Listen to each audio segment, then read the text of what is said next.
आप सभी का न्यूज इंडिया में और आपके साथ मैं हूं आयुषी नेकी। सीधी लाइव तस्वीरें दिखाते हैं बिहार के सासाराम से, जहां प्रधानमंत्री नरेंद्र मोदी जनसभा को संबोधित कर रहे हैं। मां मुंडेश्वरी ताराचंडी माता के ई पावन भूमि पर रउआ सबके अभिनंदन करतानी। बिहार के मुख्यमंत्री श्रीमान नीतीश कुमार जी, केंद्रीय मंत्रिमंडल के मेरे साथी आर.के. सिंह जी, बिहार भाजपा के अध्यक्ष डॉक्टर संजय जायसवाल जी, वीआईपी पार्टी के अध्यक्ष भाई मुकेश साहनी जी, भाजपा सांसद भाई छेदी पासवान जी और मेरे प्यारे भाई और बहनों, साथियों, हाल ही में बिहार ने अपने 2 सपूतों को खोया है, जिन्होंने यहां के लोगों को दशकों तक सेवा की है। मेरे करीबी मित्र, गरीबों दलितों के लिए अपना जीवन समर्पित करने वाले और आखिरी समय तक, आखिरी सांस तक मेरे साथ रहने वाले रामविलास पासवान जी, उन्हें मैं अपनी श्रद्धांजलि अर्पित करता हूं। उसी प्रकार से बाबू रघुवंश प्रसाद सिंह जी ने भी गरीबों के उत्थान के लिए निरंतर काम किया। वो भी अब हमारे बीच नहीं है। मैं उन्हें भी अपनी आदरपूर्वक श्रद्धांजलि अर्पित करता हूं। साथियों, आज रोहतास के साथ साथ आसपास के अन्य जिलों के साथी भी यहां आए हैं। तकनीक के माध्यम से भी काफी साथी और एनडीए के उम्मीदवार हमारे साथ जुड़े हैं। मैं आप सभी का अभिनंदन करता हूं। भाइयों और बहनों, सबसे पहले तो मैं बिहार के लोगों को बधाई देना चाहता हूं। बधाई इस बात के लिए कि बिहार के लोग इतनी बड़ी आपदा का डटकर मुकाबला कर रहे हैं। कोरोना महामारी से बचने के लिए तेजी से जो फैसले लिए गए हैं, जिस तरह बिहार के लोगों ने काम किया, नीतीश जी के नेतृत्व में एनडीए सरकार ने काम किया, उसके नतीजे आज दिख रहे हैं। दुनिया के बड़े बड़े अमीर देशों की हालत किसी से भी छिपी नहीं है। अगर बिहार में तेजी से काम न हुआ होता तो ये महामारी न जाने कितने साथियों की, हमारे परिवारजनों की जान ले लेती। कितना बड़ा हाहाकार मचता, इसकी कोई कल्पना भी नहीं कर सकता। लेकिन आज बिहार कोरोना का मुकाबला करते हुए सारी सावधानियों के साथ लोकतंत्र का पर्व मना रहा है। साथियों, मैंने बिहार के बहुत से लोगों के साथ करीब से काम किया है। उनसे बहुत कुछ सीखा भी है। एक बात जो बिहार के लोगों में बहुत अच्छी होती है वो है उनकी स्पष्टता। कभी बिहार के लोग कंफ्यूजन में नहीं रहते, किसी भ्रम में नहीं रहते। मैं और एक बधाई भी देना चाहता हूं बिहार के लोगों को। ये बधाई इसलिए देना चाहता हूं क्योंकि चुनाव के इतने दिन पहले ही उन्होंने अपना स्पष्ट संदेश सुना दिया। जितने सर्वे हो रहे हैं, जितनी रिपोर्ट आ रही है, सब में यही आ रहा है बिहार में फिर एक बार एनडीए सरकार बनने जा रही है।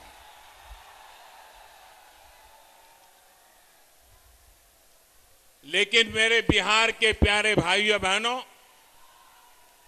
हर चुनाव में ऐसा भी होता है जब कुछ लोग भ्रम फैलाने के लिए एक दो चेहरों को अचानक बड़ा दिखाने लग जाते हैं।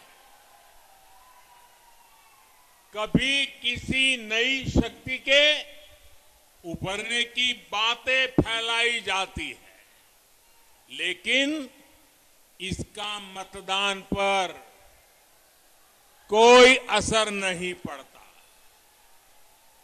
बिहार का मतदाता तो इतना समझदार है कि वो भ्रम फैलाने वालों की हर कोशिश को खुद ही नाकाम कर रहा है।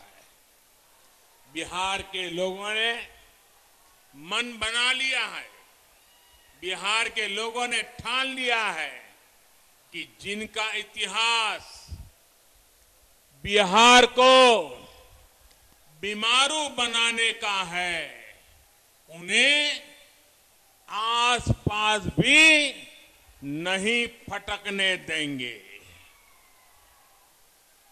भाई बहनी लोगन, भारत के दिल बाटे बिहार, भारत के सम्मान बा बिहार, भारत के स्वाभिमान बा बिहार, भारत के संस्कार बा बिहार, आजादी के जय घोष बा बिहार, संपूर्ण क्रांति के शंखनाद बा बिहार, आत्मनिर्भर भारत के परचम बा बिहार। देश के सुरक्षा हो या देश के विकास, बिहार के लोगन सबसे आगे रहलन। बिहार के सपूत गलवान घाटी में तिरंगा के खातिर शहीद हो गए, लेकिन भारत माता के माथा ना झुके दले। पुलवामा हमले में भी बिहार के जवान शहीद भइले। हम उनके चरणन में शीश झुकावतानी, श्रद्धांजलि देवतानी। बिहार अब विकास की ओर तेजी से बढ़त बात है। अब बिहार के कोई बीमारू बेबस राज्य नहीं कह सकत।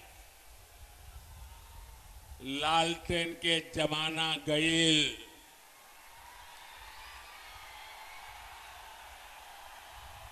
पिछले 6 सालन में बिजली के खपत 3 गुना बढ़ गईल बाटे। भाइयों और बहनों, अंधेरे से उजाले की ओर बढ़ना इसी को कहते हैं। बिहार के लोग भूल नहीं सकते वो दिन जब सूरज ढलते का मतलब होता था सब कुछ बंद हो जाना, ठप पड़ जाना। आज बिजली है, सड़कें हैं, लाइटें हैं और सबसे बड़ी बात वो माहौल है जिसमें राज्य का सामान्य नागरिक बिना डरे रह सकता है, बिना डरे जी सकता है। वो दिन जब सरकार चलाने वालों की निगरानी में दिन दहाड़े डकैती होती थी, हत्याएं होती थी, रंगदारी वसूली जाती थी, वो दिन जब घर की बेटियां घर से निकलती थी तो जब तक वापस ना आ जाए माता पिता की सांस अटकी रहती थी। जिन लोगों ने एक एक सरकारी नौकरी को, जिन लोगों ने एक एक सरकारी नौकरी को हमेशा लाखों करोड़ों रुपए कमाने का जरिया माना, जिन लोगों ने सरकारी नियुक्तियों के लिए बिहार के नौजवानों से लाखों की रिश्वत खाई, वो फिर बढ़ते हुए बिहार को ललचाई नजरों से देख रहे हैं। आज बिहार में पीढ़ी भले बदल गई हो, लेकिन बिहार के नौजवानों को ये याद रखना है कि बिहार को इतनी मुश्किलों में डालने वाले कौन थे। साथियों, 2014 में केंद्र में सरकार बनने के बाद जितने समय बिहार को डबल इंजन की ताकत मिली, राज्य के विकास के लिए और ज्यादा तेजी से काम हुआ है। बिहार को जो प्रधानमंत्री पैकेज मिला था, उस पर काम की रफ्तार भी तेज गति से आगे बढ़ रही है। कोरोना के इस समय में भी गरीबों को सर्वोच्च प्राथमिकता देते हुए एनडीए सरकार ने काम किया है। जहां कभी गरीब का राशन की दुकान में ही लूटा जाता था, वहां कोरोना काल में गरीबों को मुफ्त राशन घर पहुंचाया गया है।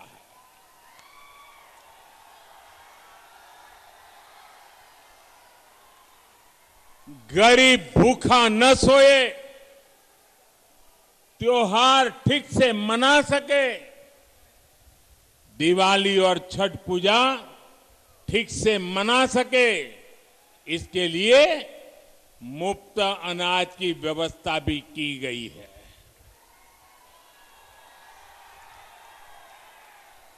इसी कोरोना के दौरान करोड़ों गरीब बहनों के खाते में सीधी मदद भेजी गई, मुफ्त गैस सिलेंडर की व्यवस्था की गई।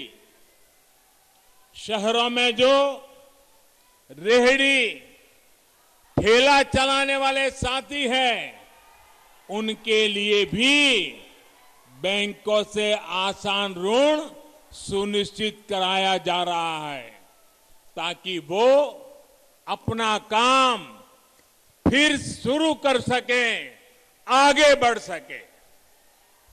साथियों, देश जहां संकट का समाधान करते हुए आगे बढ़ रहा है, ये लोग देश के हर संकल्प के सामने रोड़ा बनकर खड़े हैं।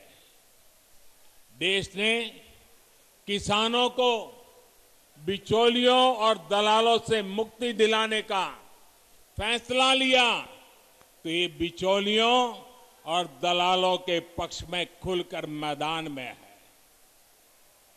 मंडी और एमएसपी का तो बहाना है, असल में दलालों और बिचौलियों को बचाना है। याद कीजिए, लोकसभा चुनाव से पहले जब किसानों के बैंक खाते में सीधे पैसे देने का काम शुरू हुआ था, तब इन्होंने कैसे कैसे भ्रम फैलाया था। जब देश की रक्षा के लिए राफेल विमानों को खरीदा गया, तब भी ये बिचौलियों और दलालों की भाषा बोल रहे थे।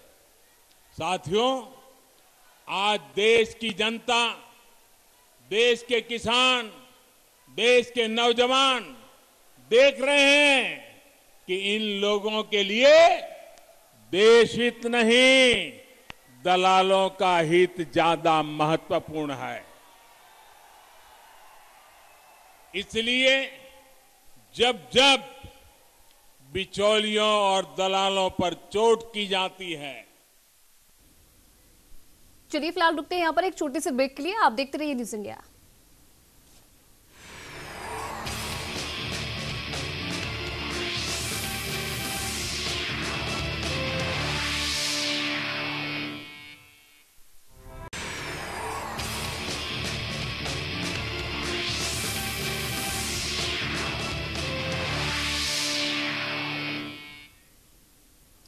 तो ब्रेक के बाद एक बार फिर से स्वागत है आप सभी का। एक बार फिर से लाइव तस्वीरें दिखाते हैं बिहार के सासाराम से, जहां प्रधानमंत्री रैली को संबोधित कर रहे हैं।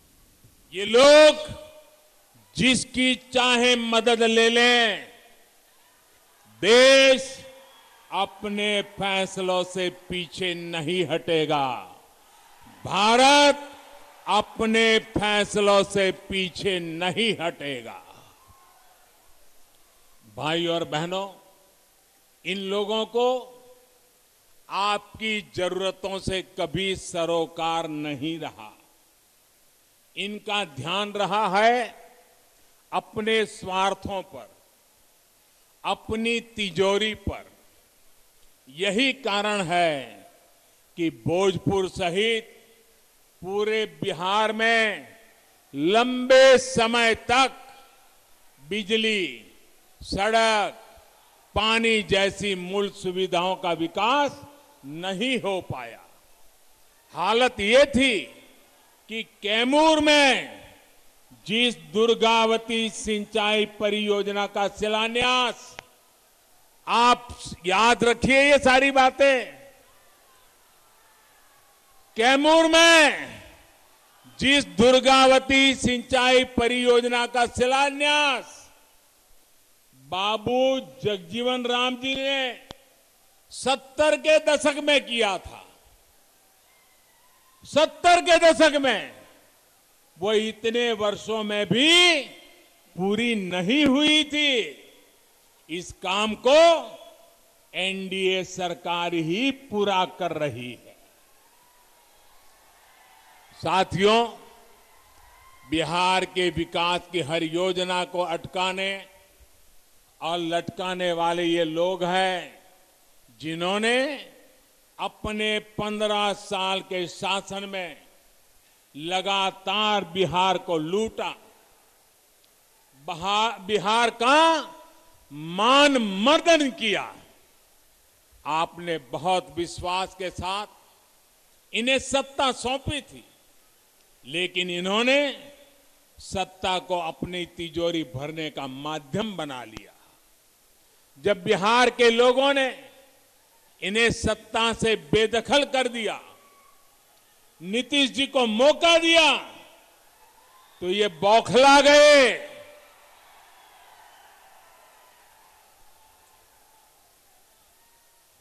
जो बात मैं बता रहा हूं, इसको जरा बारीकी से समझने की कोशिश कीजिए।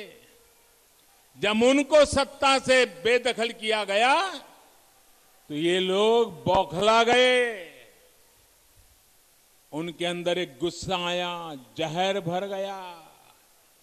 इसके बाद 10 साल तक इन लोगों ने दिल्ली में यूपीए की सरकार में रहते हुए बिहार पर, बिहार के लोगों पर अपना गुस्सा निकाला। और मुझे याद है, मैं भी गुजरात का मुख्यमंत्री था, नीतीश जी बिहार के मुख्यमंत्री थे, और जब हम भारत सरकार की मीटिंगों में जाया करते थे, नीतीश जी बार बार उनको कहते थे कि आप बिहार के काम में रोड़े मत अटकाइए, बिहार की राजनीति का अखाड़ा दिल्ली को मत बनाइए। लेकिन 10 साल तक यूपीए सरकार में बैठे लोगों ने, जिसको टाइट चाबी करने के लिए बिहार के लोग पहुंचे हुए थे, वे पराजय के गुस्से में नीतीश जी को एक काम नहीं करने देते थे। 10 साल बर्बाद कर दिए नीतीश जी के। बाद में 18 महीने क्या हुआ, ये मुझे कहने की जरूरत नहीं है, आप भली भांति जानते हैं। इन 18 महीनों में परिवार ने क्या क्या किया, कैसे कैसे खेल किए, कौन सी बातें अखबारों में छाई रहती थी, कौन सी बातें टीवी वालों को भाती थी, ये बातें मुझे कहने की जरूरत नहीं है, बिहार और देश के लोगों से छिपा नहीं है। जब नीतीश जी इस खेल को भांप गए, ये समझ गए कि इन लोगों के साथ रहते हुए बिहार का भला तो छोड़िए, बिहार और 15 साल पीछे चला जाएगा, तो उन्हें सत्ता छोड़ने का फैसला लेना पड़ा। साथियों, बिहार के लिए, बिहार के उज्जवल भविष्य के लिए हम फिर एक बार नीतीश जी के साथ आए। साथियों, 2014 में प्रधान सेवक बनने के बाद, ये आंकड़ा लोगों को याद नहीं आ रहा है, बिहार में याद कराना पड़ेगा। मुझे नीतीश जी के साथ कंधे से कंधा मिलाकर काम करने के लिए सिर्फ 3-4 साल का ही मौका मिला है। बाकी तो यूपीए के साथ संघर्ष करने में बिहार का टाइम गया है। लेकिन इन 3-4 वर्षों में भी कहीं पर 3-4 गुना काम किया, कहीं पर 5 गुना तेजी से काम किया गया है। साथियों, आज एनडीए के सभी दल मिलकर आत्मनिर्भर, आत्मविश्वासी बिहार के निर्माण में जुटे हैं। बिहार को अभी भी विकास के सफर में मीलों आगे जाना है, नई बुलंदी की तरफ उड़ान भरनी है। बीते वर्षों में बिहार के गरीब, दलित, वंचित, पिछड़े, अति पिछड़े, आदिवासी, उन सब तक वो सुविधाएं पहुंचाने का प्रयास किया गया है, जिन्हें पाना कभी बहुत मुश्किल होता था। आज उसको अपना पक्का घर बिना किसी भेदभाव के मिल रहा है। आज वो भी संपन्न परिवारों की तरह गैस चूल्हे पर खाना बना रहा है। आज उसके घर में भी शौचालय की सुविधा है। आज उसके बच्चे भी बिजली की रोशनी में पढ़ाई कर पा रहे हैं। आज वो बीमार होता है तो उसके पास 5 लाख रुपए तक मुफ्त इलाज की सुविधा है। साथियों, शुद्ध पीने के पानी की क्या स्थिति थी, ये बिहार की बहनों बेटियों से बेहतर कौन समझ सकता है। आज जल जीवन मिशन से हर घर जल पहुंचाने का काम तेजी से चल रहा है। इस मिशन का लाभ यहां इस क्षेत्र में रहने वाले हमारे आदिवासी भाई बहनों को भी होगा। उनके घर में भी पाइप से पानी पहुंचेगा। साथियों, हमारे यहां गांवों के घरों के स्वामित्व को घर का मालिक कौन है, उसका स्वामित्व किसके पास है, इन बातों को लेकर हमेशा बहुत बड़ा सवाल रहा है।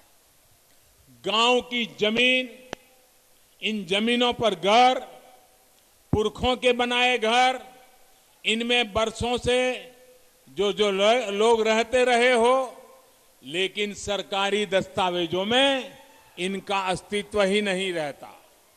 ऐसे में अक्सर 2-4 फुट को लेकर हर घर के साथ दूसरे का विवाद चलता रहता है, रिश्तेदारों में विवाद चलता रहता है, गांव में झगड़े होते रहते हैं, मार पिटाई होती है, कभी कभी मौत बुला ली जाती है। इन जमीनों पर, इन घरों पर मैं बिहार के हर गांव के नागरिक से बात विशेष रूप से कहना चाहता हूं। इन घरों पर आज जो उनके घरों के पास कागज न होने के कारण बैंकों से कोई कर्ज भी नहीं मिलता है। भारत के गांवों में रहने वालों की इस दिक्कत को दूर करने के लिए केंद्र सरकार ने स्वामित्व योजना की शुरुआत की है। इस योजना में सब कुछ टेक्नोलॉजी के माध्यम से हो रहा है, टेक्नोलॉजी कर रही है। ड्रोन की मदद से गांव के घर घर की मैपिंग, उसको नापा जा रहा है, मैपिंग कराई जा रही है। सारी कार्रवाई के बाद गांव के लोगों को, हर एक नागरिक को उनके घर का, उनकी जमीन का स्वामित्व कार्ड दिया जा रहा है। भारत के 6 राज्यों में ये योजना पायलट के रूप में शुरू हो गई है। कुछ दिन पहले बाबू जयप्रकाश नारायण जी की जयंती के दिन 1 लाख लोगों को स्वामित्व कार्ड दिए गए हैं। बिहार में चुनाव के बाद, एनडीए की सरकार बनने के बाद बहुत जल्द इस योजना को यहां पर भी शुरू किया जाएगा। बिहार के गांव के हर नागरिक को इसका बहुत बड़ा लाभ मिलने वाला है। यहां के नौजवानों को लाभ होने वाला है। घर के स्वामित्व कार्ड पर गांव का नागरिक भी बैंकों से बहुत आसानी से ऋण ले सकेगा, कोई दिक्कत नहीं होगी। ये स्वामित्व कार्ड आपके जीवन में एक नई निश्चिंतता लेकर आएगा। साथियों, सुविधा के साथ साथ बिहार के सभी वर्गों को अधिक से अधिक अवसर देने के लिए ठोस प्रयास किए जा रहे हैं। दलितों, पिछड़ों, आदिवासियों को मिलने वाले आरक्षण को अगले 10 साल तक के लिए बढ़ा दिया गया है। उसी प्रकार से सवर्ण समाज में जो अनामत से वंचित, आरक्षण से वंचित थे, उसमें जो गरीब है उनको 10% आरक्षण देने का निर्णय भी हमारी सरकार ने किया है। यही नहीं, सरकारी भर्ती प्रक्रिया में जो सुधार किए जा रहे हैं, उसका भी लाभ बिहार को मिलना तय है। इस क्षेत्र के भी बहुत से युवा एंट्रेंस एग्जाम के लिए बड़े शहरों का रुख करते हैं। बार बार होने वाली परीक्षाओं के कारण युवा साथियों का समय, ऊर्जा और धन तीनों बर्बाद होता था। अब देश में अधिकतर प्रतियोगी परीक्षाओं के लिए कॉमन एंट्रेंस टेस्ट की सुविधा मिलने से युवा साथियों की परेशानी कम होगी। एक ही एग्जाम से सरकार के अनेक नौकरी के दरवाजे खुलेंगे।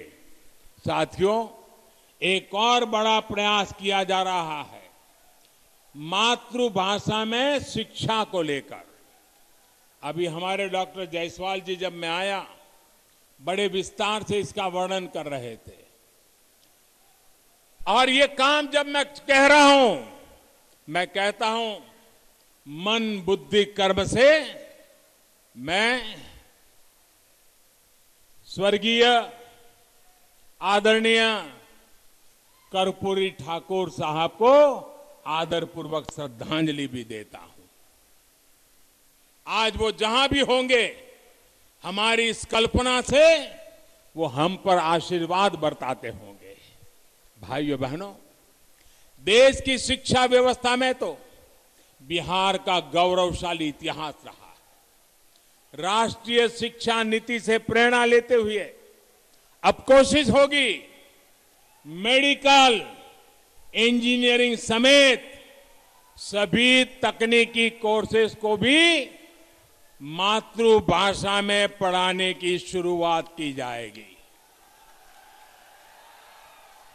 उसके कारण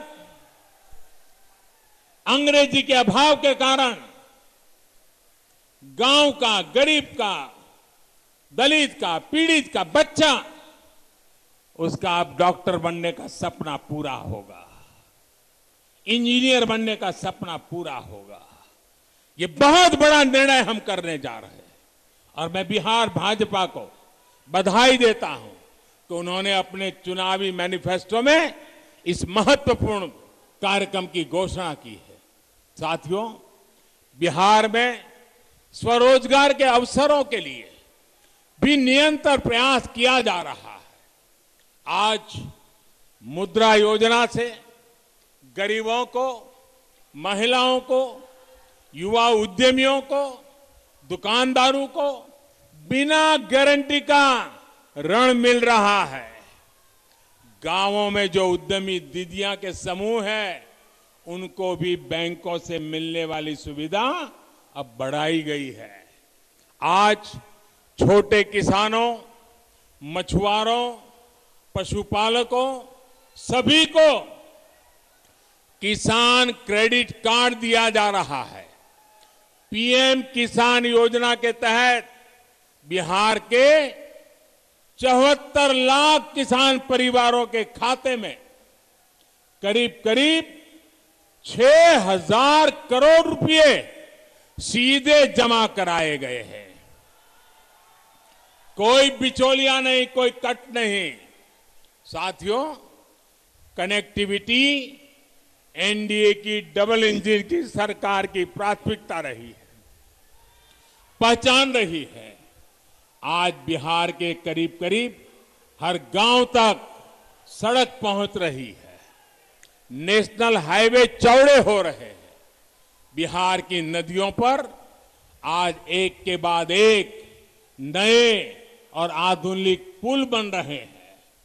यहां सोन नदी पर ही न जाने कितने दशकों से अनेक पुल सिर्फ हवा में ही बने रहे थे। अब इस दिशा में पूरी ईमानदारी से काम चल रहा है। सोन नदी पर कोइलवर पुल के समांतर 4 लेन पुल का काम अंतिम चरणों में है। बिहार को झारखंड से कनेक्ट करने के लिए भी सोन नदी पर पुल बनाया जा रहा है। इस क्षेत्र में भी और विशेषकर नक्सल प्रभावित क्षेत्रों में हजारों करोड़ रुपए खर्च करके लंबी सड़कों और दर्जनों पुलों के निर्माण पर काम चल रहा है। रेल लाइनों का बिजलीकरण और रेलवे स्टेशनों का सुंदरीकरण तेजी से चल रहा है। सासाराम सहित अनेक शहरों में बाईपास भी बन रहे हैं। कनेक्टिविटी के साथ साथ बक्सर के चौसा में 10,000 करोड़ रुपए की लागत से बनने वाले पावर प्रोजेक्ट पर भी काम शुरू हो रहा है। साथियों, कनेक्टिविटी सुधारने का बहुत बड़ा लाभ यहां के किसानों, नौजवानों, उद्यमियों, व्यापारियों कारोबारियों को मिलेगा। इस क्षेत्र में आत्मनिर्भर होने की बहुत बड़ी क्षमता है। कैमूर का सोनाचूर चावल हो या आदिवासी साथियों की वन उपज हो, फल सब्जियां हो, इन सब से अब ज्यादा आय होने की संभावना बड़ी है। अब केंद्र सरकार गांवों में भंडारण और दूसरी सुविधाएं बनाने के लिए लाखों करोड़ रुपए खर्च करने जा रही है। इससे इस क्षेत्र में भी फूड पार्क जैसी सुविधाएं विकसित होंगी। हाल में कृषि क्षेत्र से जुड़े जितने भी सुधार किए गए हैं, उनका लक्ष्य ये भी है कि गांव के पास ही ज्यादा से ज्यादा कृषि से जुड़े उद्योग लगे। भाइयों और बहनों, आत्मनिर्भरता के संकल्प को मजबूत करने के लिए फिर नीतीश जी की अगुवाई में सरकार बनाना जरूरी है। बिहार में भाजपा, जेडीयू, हम पार्टी और वीआईपी के गठबंधन यानी एनडीए की सरकार जरूरी है।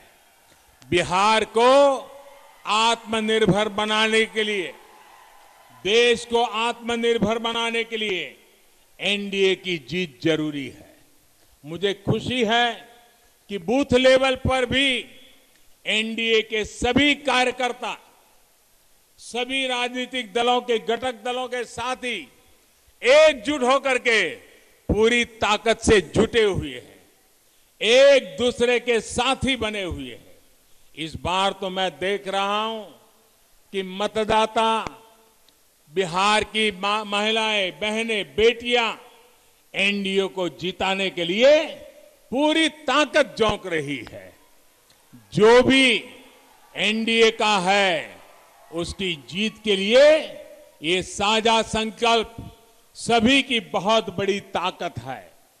आप सभी समय निकालकर हम सभी को आशीर्वाद देने आए, इसके लिए आपका फिर से बहुत बहुत धन्यवाद। भारत माता की, भारत माता की, भारत माता की।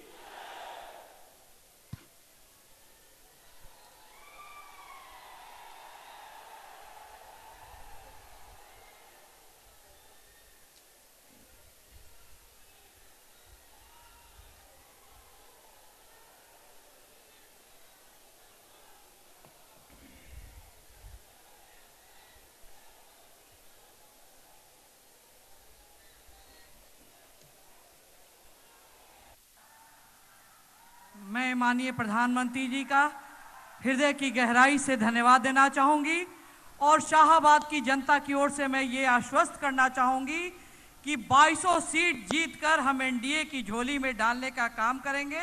एक बार मेरे साथ जोरदार नारा लगाइए, नरेंद्र मोदी जिंदाबाद, नरेंद्र मोदी जिंदाबाद, नरेंद्र मोदी जिंदाबाद। तो चलिए, सुन रहे थे आप प्रधानमंत्री नरेंद्र मोदी को, जिन्होंने आज से आगाज कर दिया है मिशन बिहार पर। प्रधानमंत्री नरेंद्र मोदी है आज ताबड़तोड़ रैलियां करेंगे। तमाम उन बातों का जिक्र यहां पर प्रधानमंत्री ने अपने संबोधन में किया, जिस तरीके से एक सरकार द्वारा क्या कुछ जनता के हित में कार्य किए गए। इसी के साथ साथ शुरुआत अपने संबोधन की उन्होंने रामविलास पासवान को श्रद्धांजलि देकर की। उनका कहना था कि एक मेरे बहुत ही अच्छे मित्र रामविलास पासवान बिहार चुनाव से ठीक पहले हमारे बीच से चले गए, लेकिन हमेशा वो बिहार के लोगों के दिल में रहेंगे।